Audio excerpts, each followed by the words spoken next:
Something you may have noticed is that most people seem to be trading their health and their marriages and their own sanity even for a corporate status game that's honestly just kind of mathematically irrational. Look, I'm about to straight dismantle the way that society views work and money and explain how it makes absolutely zero sense, whether you're religious or an atheist. So listen, at work I tell people all the time, and for some reason they think I'm joking, but honestly I'm dead serious.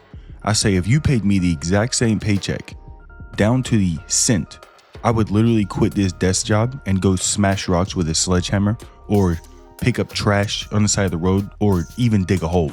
And people laugh because they think that sitting in an air-conditioned room typing on a computer is the true prize of life. But to me, society has this completely backwards. So look at how companies actually treat you. Apple has a CEO right now. How is that? It's because when the last guy died, they just replaced him. Whenever Steve Jobs died, they just replaced him. When you leave your job, what do you think happens? They don't close the company out of respect to you. They just post your job listing on LinkedIn before your chair is even cold. Bro, that shit still smells like your booty cheek sweat, and they're already rehiring the position. You are just filling a hole. You're literally just an employee number. If you actually matter, then you would be irreplaceable. And this is what I mean. Whenever someone loses a child, right, they don't just hurry up and try to replace them the very next day. They don't just say, all right, let's just get pregnant again. We'll just replace that kid. Because that human being itself is unique. So why would anyone build their self-worth around a system where you are literally just designed to be swapped out like a puzzle piece? Well, actually, a puzzle piece is unique. You know what I'm trying to say. You're swapped out like that little toy you play as a kid where you have to put this square in the square hole, the circle in the circle hole, and the triangle in the triangle hole. It's like your kid loses the square. All you do is go online and just buy a new square. See, people think office jobs are easy because your body isn't moving. But what they don't get is that a desk job steals 100% of your mental RAM. Because you're over here tracking like a billion arbitrary ass rules, reading unwritten social politics, and just keeping up with completely weird corporate theater all day. So then by 5 p.m., your brain is completely bankrupt. This job has robbed you, bro, of your mental state. So what I'm saying is, dude, I just want a step A job. Step A, hit the rock with the hammer.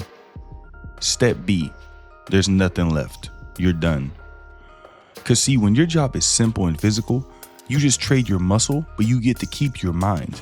Your hands are busy all day, but your brain is 100% your own to actually think, learn, and process all things that truly matter to you.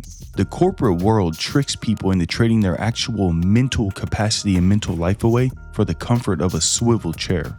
Then they go home to their family and they have nothing to offer their family because they're so mentally drained. And then we can get to the money, right? I say that the blind chase for money makes zero sense whenever you run the actual math on life. Because there are really only two ways that this whole human thing ends. And I don't mean to be bleak here, but we got option A and B. Option A is the religious outcome. In this case, your bank account, your luxury cars, and your status symbols, they all mean absolutely zero.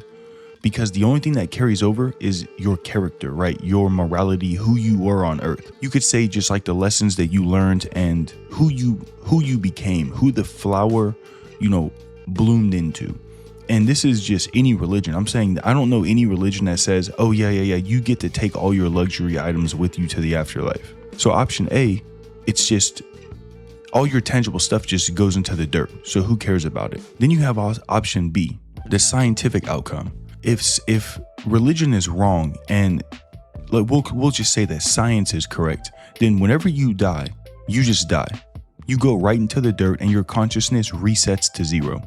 You still don't get to carry your memories. You don't get to carry your possessions, your luxury cars, your money. None of that matters. And those are really the only two options. Either A, the world is religious, or B, it's not. It's pretty much only one of those two. And either way, focusing your life on hoarding material things is literally like building a house on sand.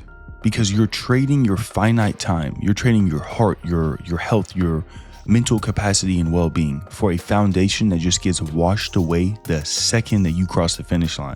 And I know some people, they argue, well, money buys experiences though. It buys luxury, partying, or it buys status. Okay, this is my thing. Yes, money buys all those things when you're 22, getting drunk on a boat feels like a big deal.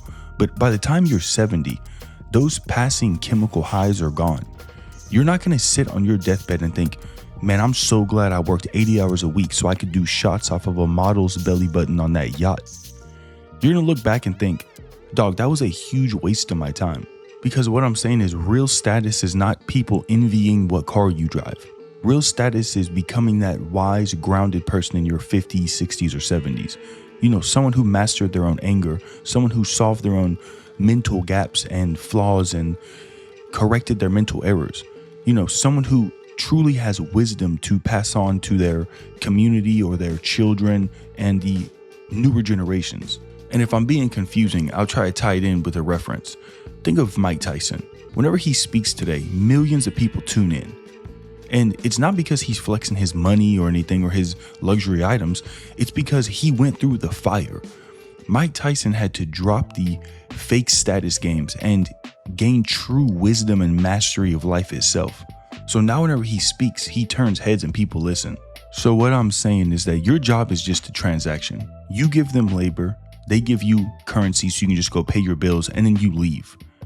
Do not make your job your identity, because it's definitely not worth burning your life out for. I'm just saying, don't spend your whole life building a house on sand just to realize you never actually lived in the house to begin with, just to have it washed away.